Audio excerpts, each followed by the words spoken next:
Okay, let's do the vertebrae from the top. These are cervical vertebrae. This one's a little broken, but this is a very irregular vertebrae. I'm looking at it from the top. This is C1, called the atlas. Now, all cervical vertebrae have three holes: transverse foramen and vertebral foramen. Lumbar and thoracic don't have that. So this is anterior right here, and they call that the anterior tubercle. This is the posterior tubercle, and this is one of the only vertebrae without a spinous process, which you'll see later. So that makes it very irregular and different. And there's no disc between, this is C2, there's no disc, intervertebral disc between those two. These little surfaces are here on top, superior, are your superior articulating facets. So these are the part where that skull occipital condyles are going to sit into when the atlas articulates with the occipital bone, head to spine, spinal column. This area back here is called lamina.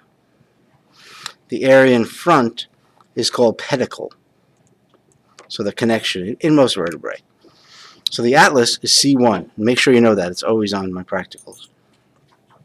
C2 has this anterior process. This is called the whole vertebrae, C2, is called the axis, A-X-I-S, because the atlas will rotate on around that axis. This is called the dens, or odontoid process of axis, C2.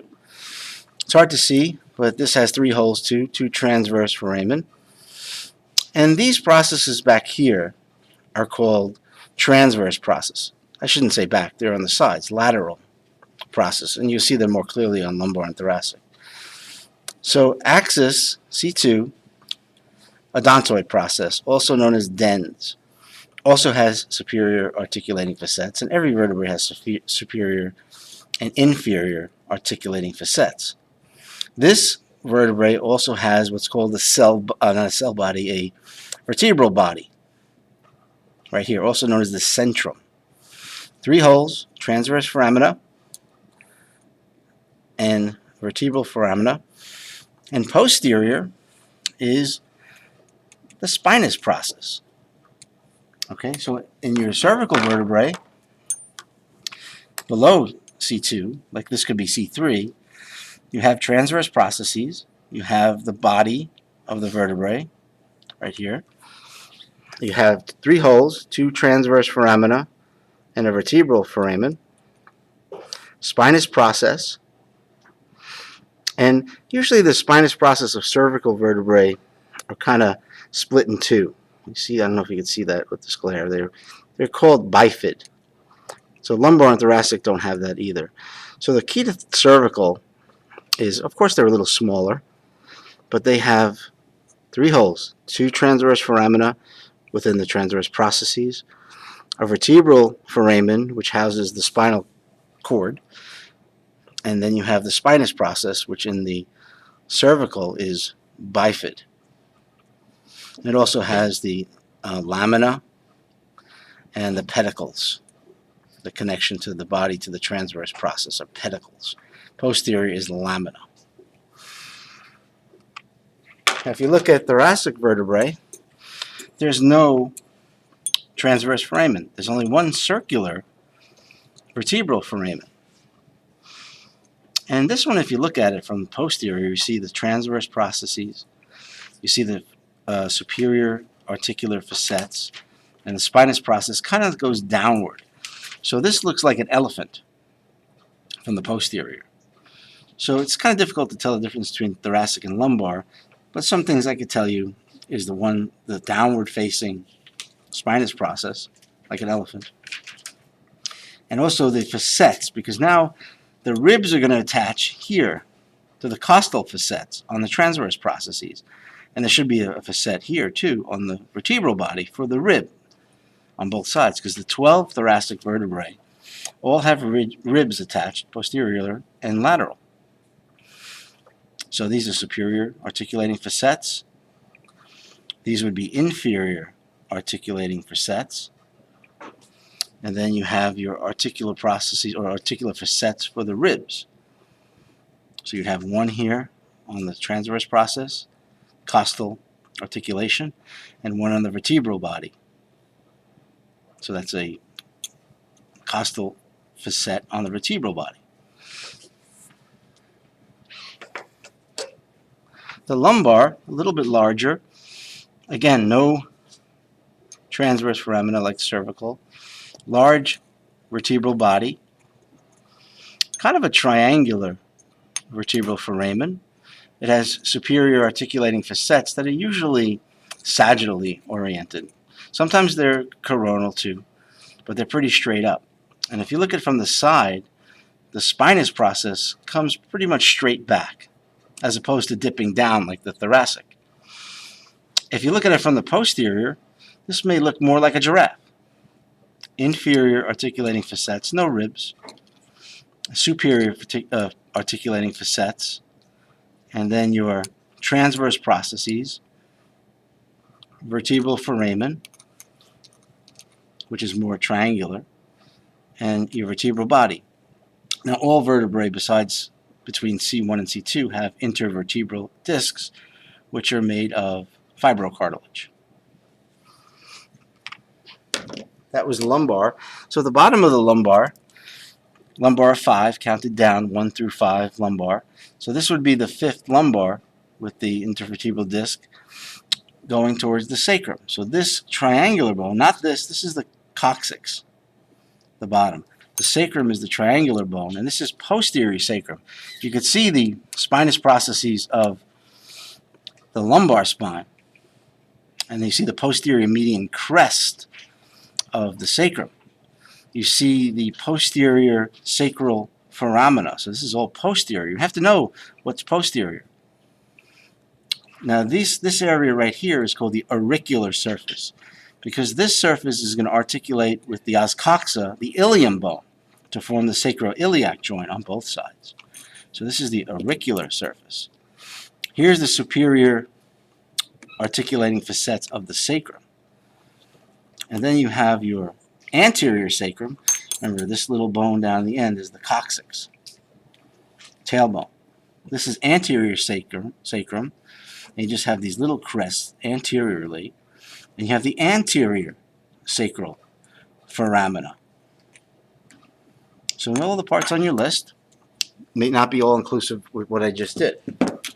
So here you can see where the sacrum, this doesn't have a coccyx, it's broke off.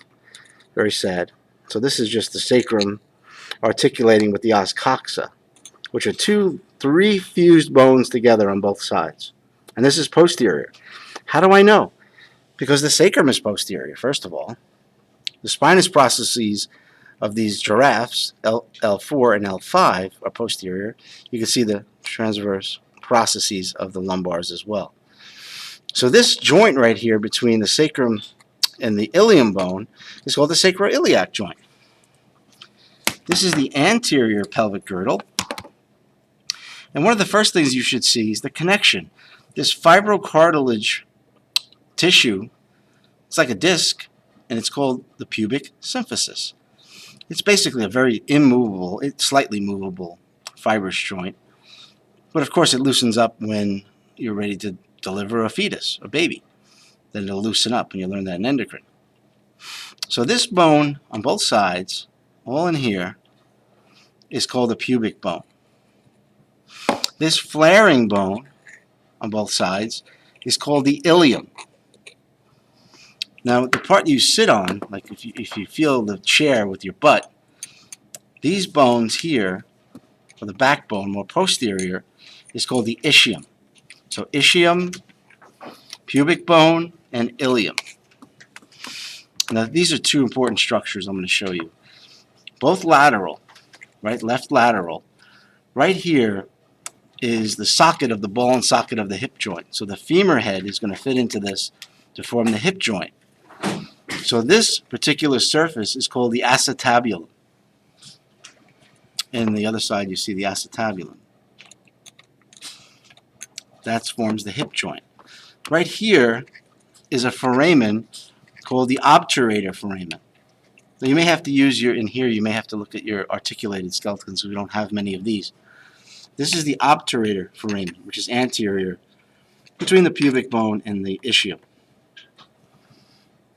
Now if you look at the side, well, let's look at the back, see if we can see. Yeah, we can see it pretty good. So this is the left side. This area right here is called the iliac crest. Iliac crest. This right here is called the posterior superior iliac spine, or the PSIS. This is the posterior inferior iliac spine. Now you're going to learn a new word called notch. This part right here, this little hollowed out area in here, is called the greater sciatic notch. And there's a lesser sciatic notch too, which is not so visible here. So those are the main things. And there's also, if you look at the anterior part, there's an anterior superior iliac spine, and there's an anterior inferior iliac spine. And sometimes we call the in part in here the pelvic brim. Right? And you can see, sometimes you can tell the difference between male and female. And this pubic arch right here looks more like an upside down V. So I tend to think that's more male. If it was an upside down C, that would be more female. So you guys can take a look at this later. And look at your pubic arches on those tall guys you have tall skinny guys next to you, the articulated skeleton. Another part I like to put on the practicals, this is posterior, right here. And this is that part of the ischium bone. And there's a bump, a ridge. You could feel it. You could feel it on your guy. This is called the ischial tuberosity. So know the three bones. Collectively, one side is called os coxa, all of it. Ilium, pubic bone, ischium. Ilium, pubic bone, ischium. So one side is called os coxa. And you should try to figure out what's right or left based on those positions. This is the right os coxa, which is three fused bones.